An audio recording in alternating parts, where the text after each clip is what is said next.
요한계시록 17장 1절에서 14절까지의 말씀 함께 읽도록 하겠습니다. 또 일곱 대접을 가진 일곱 천사 중 하나가 와서 내게 말하여 이르되 이리로 오라. 많은 물 위에 앉은 큰 음녀가 받을 심판을 내게 보이리라. 땅의 임금들도 그와 더불어 음행하였고 땅에 사는 자들도 그 음행의 포도주에 취하였다 하고 곧 성령으로 나를 데리고 광야로 가니라. 내가 보니 여자가 붉은 빛 짐승을 탔는데 그 짐승의 몸에 하나님을 모독하는 이름들이 가득하고 일곱 머리와 열 뿔이 있으며 그 여자는 자주빛과 붉은빛 옷을 입고 금과 보석과 진주로 꾸미고 손에 금잔을 가졌는데 가증한 물건과 그의 음행에 더러운 것들이 가득하더라. 그의 이마에 이름이 기록되었으니 비밀이라 큰 바벨론이라 땅의 음녀들과 가증한 것들의 어미라 하였더라. 또 내가 보매 이 여자가 성도들의 피와 예수의 증인들의 피에 취한지라. 내가 그 여자를 보고 놀랍게 여기고 크게 놀랍게 여기니 천사가 이르되 왜 놀랍게 여기느냐. 내가 여자와 그가 탄 일곱 머리와 열 뿔 가진 짐승의 비밀을 내게 이르리라. 내가 본 짐승은 전에 있었다가 지금은 없으나 장차 무저갱으로부터 올라와 멸망으로 들어갈 자니 땅에 사는 자들로서 창세 이후로 그 이름이 생명책에 기록되지 못한 자들이 이전에 있었다가 지금은 없으나 장차 나올 짐승을 보고 놀랍게 여기리라. 지혜 있는 뜻이 여기 있으니 그 일곱 머리는 여자가 앉은 일곱 산이요 또 일곱 왕이라. 다섯은 망하였고 하나는 있고 다른 하나는 아직 이르지 아니하였으나 이르면 반드시 잠시 동안 머무르리라. 전에 있었다가 지금 없어진 짐승은 여덟째 왕이니 일곱 중에 속한 자라. 그가 멸망으로 들어가리라. 내가 보던 열 뿔은 열 왕이니 아직 나라를 얻지 못하였으나 다만 짐승과 더불어 임금처럼 한동안 권세를 받으리라. 그들이 한 뜻을 가지고 자기의 능력과 권세를 짐승에게 주더라. 그들이 어린 양과 더불어 싸우려니와 어린 양은 만주의 주시오 만왕의 왕이시므로 그들을 이기실 터이요 또 그와 함께 있는 자들 곧 부르심을 받고 택하심을 받은 진실한 자들도 이기리로다. 아멘. 오늘도 하나님 앞으로 나오신 여러분을 축복합니다. 오늘 우리가 나누고자 하는 말씀은 요한계시록 17장 1절에서 14절까지의 말씀입니다. 요한복음 17장은 16장에서 말씀하고 있는 일곱 대접 중에 일곱 번째 대접을 확대해서 보여주는 확대경이다라고 생각하시면 됩니다. 요한계시록의 전체 결론인 바벨론의 멸망에 대한 첫 부분에 해당하는 것이 바로 오늘의 본문이죠. 1절에서 6절의 상반절까지는 음녀 바벨론에 대한 환상을 말씀해 주고 있고요. 6절 하반절부터 15절까지의 말씀은 그것에 대해서 천사가 해석해 주고 있는 것을 기록하고 있습니다. 이런 구조를 가지고 있다라는 것을 기억하시면서 오늘 말씀을 좀 같이 나누어 보도록 하겠습니다. 일곱 대접을 가진 천사 중에 한 명이 요한 사도에게 와서 이야기하는 것으로 오늘 본문은 시작하고 있습니다. 그 천사는 먼저 큰 음녀에 대한 이야기를 합니다. 그 큰 음녀가 심판을 받을 것인데 그 음녀의 정체가 무엇이냐라고 하면서 이야기를 하죠. 그 큰 음녀는 5절 말씀에 보면 큰 바벨론이며 땅의 음녀들과 가증한 것들의 어미다라고 말씀해 주고 있습니다. 그런데 이 음녀가 어디에 앉아 있습니까? 1절 말씀에 보면 많은 물 위에 앉아 있다라고 말씀하고 있습니다. 오늘 본문 17장 15절의 말씀에 보면 이 음녀가 앉아있는 물은 바로 백성과 무리와 열국과 방언들이라 라고 말씀하고 있는데, 즉 온 세상을 가리키는 것이죠. 즉 이 바벨론은 온 세상 위에 앉아서 땅의 임금들과 음행을 행하고, 여기서 말하는 음행이라는 것은 구약에 나오는 대표적인 표현으로 하나님을 떠나는 것, 하나님을 배반하는 것을 이야기하는 것입니다. 이 세상 위에 앉아서 그들과 함께 음행을 행하고 그 음행의 포도주에 취하였기에 음녀라고 불리고 결국에는 심판을 받게 되어지는 것입니다. 6절 말씀에 보면 또 내가 보니 이 여자가 성도들의 피와 예수의 증인들의 피에 취한지라 라고 말씀하고 있습니다. 결국 이 음녀가 마시고 취한 것은 하나님의 백성들과 증인들의 피였으며, 예수 그리스도를 믿는 사람들은 핍박을 당하고 죽임을 당했다라는 것이죠. 그리고 그 뒤에 보면 더 자세히 이 여자에 관해서 말씀하여 주고 있습니다. 그 한 천사는 성령으로 요한 사도를 데리고 광야, 음녀가 활동하는 무대로 이동합니다.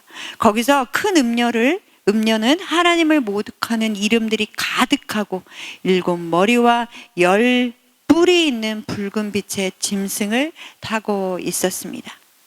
그리고 그 여자는 자주빛과 붉은 빛의 옷으로 치장하고 금과 보석과 진주로 꾸미고 그 손에는 금잔을 들고 있었습니다. 이 여자가 왜 이렇게 사치스러운 옷으로 온갖 화려한 보석으로 꾸미고 있겠습니까? 이렇게 꾸미고 있는 이 여자는 바로 바벨론이고 사단이다 라고 말씀드렸습니다.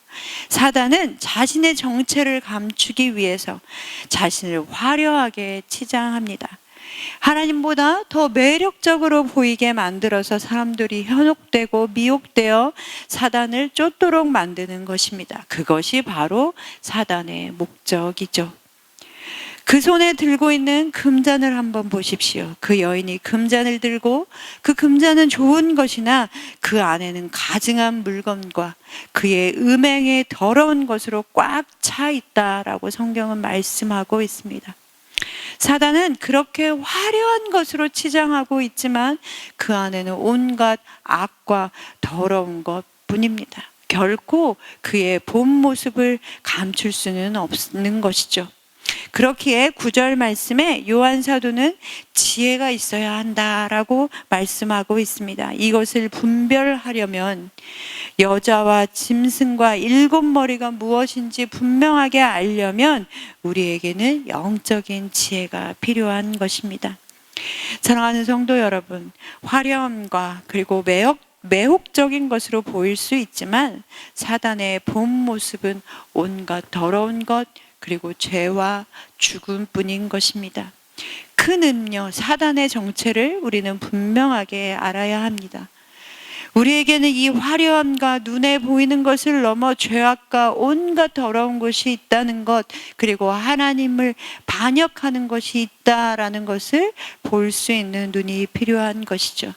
그렇게 하기 위해서 우리에게 영적인 지혜가 있기를 소망합니다.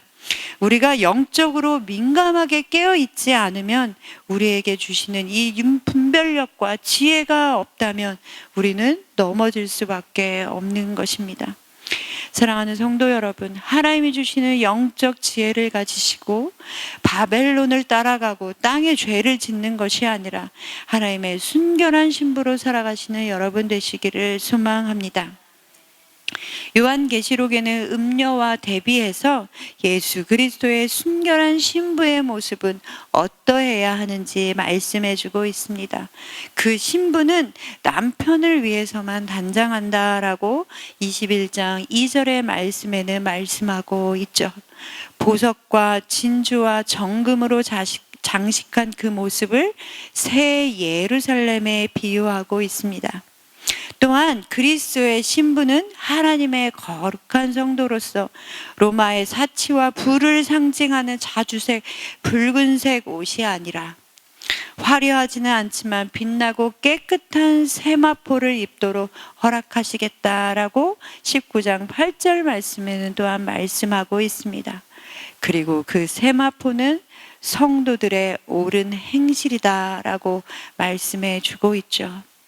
사랑하는 성도 여러분, 영적 분별력으로 깨어서 세상을 분별하며 신랑을 맞이하는 순결한 그리스도의 신부로 살아가시는 여러분 되시기를 소망합니다. 옳은 행실로 옷 입고 어린 양의 혼인잔치에 참여하시는 여러분 되시기를 소망합니다. 이것이 하나님께서 믿는 자들에게 주시는 상급입니다. 그리고 큰 음료는 심판에 이른다라고 오늘 본문이 말씀합니다. 오늘 본문 6절에 이 큰 음료가 마신 포도주는 바로 성도들의 그리고 예수 그리스도의 증인들의 피라라고 말씀하고 있는 것으로 보아 성도들이 당하는 고난과 핍박이 얼마나 큰 것이었는가 우리는 짐작해 볼 수 있습니다. 그러나 본문 12절에는 다만 짐승과 더불어 임금처럼 한동안 권세를 받으리라 라고 말씀해 주고 있습니다. 우리 눈에 그것이 큰 고난일지라도 그것은 잠깐이며 한동안이며 그리고 분명히 그들은 심판을 받을 것이다 라고 우리에게 선포해 주고 있죠. 성도 여러분, 그들의 권세는 영원해 보이지만 그것은 잠깐입니다. 그리고 본문 13절 말씀에 보면 세상을 자기들의 세력을 유지하기 위해 한 뜻으로 자기의 능력과 권세를 짐승에게 다 주었다라고 이야기합니다. 그러나 바로 이어서 14절 말씀에는 이렇게 말씀합니다. 오늘 마지막 절인 14절의 말씀은 같이 좀 읽어보겠습니다. 14절의 말씀입니다. 그들이 어린 양과 더불어 싸우려니와 어린 양은 만주의 주시오 만왕의 왕이시므로 그들을 이기실 터이요 또 그와 함께 있는 자들 곧 부르심을 받고 택하심을 받은 진실한 자들도 이기리로다. 아멘. 사단은 큰 짐승과 바벨론과 같이 온 세상을 집어삼키고 휩쓸 것만 같이 크고 두렵게 보입니다. 또한 우리 주 예수 그리스도는 연약하고 순종의 모습인 어린 양의 모습으로 보입니다. 그 싸움은 겉모습으로는 싸움이 되지 않는 것처럼 보일지 모릅니다. 그러나 오늘 본문 14절의 말씀은 선포해 주고 있죠. 우리 주 예수 그리스도는 어린 양이시지만 만주의 주시고 만왕의 왕이십니다. 그래서 그들을 이기실 것이다 라고 말씀하고 있죠. 왜냐하면 만주의 주시오 만왕의 왕이시기 때문에 그렇습니다. 그리고 그분이 온 세상을 다스리십니다. 또한 예수 그리스도의 승리는 또한 누구의 승리다라고 말씀하고 계십니까? 바로 이 어린 양과 함께 있는 자들, 곧 부르심을 받고 택하심을 받은 진실한 자들의 승리인 것입니다. 그들도 함께 이길 것이다 라고 선포하고 계시죠. 그렇기에 성도 여러분, 우리의 삶은 승리의 삶인 것입니다.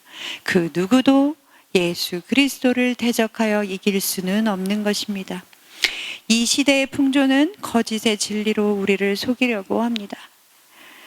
그것은 화려해 보이고 또한 성공이라는 이름을 쓰고 있으며 모든 세상의 사람들이 그것을 갈망합니다. 그러나 그것에 미혹되며 거짓에 속지 마시고 그 안에 온통 더러운 것들과 가증한 것들 뿐인 것을, 죄악 뿐인 것을 보시는 여러분 되시기를 소망합니다.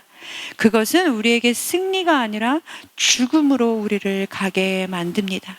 그러나 어린 양이신 예수 그리스도는 우리에게 승리를 주시는 만주의 주시며 만왕의 왕이십니다. 그분이 승리하셨기에, 죽음을 이기고 승리하셨기에 우리에게도 승리가 주어진 것입니다.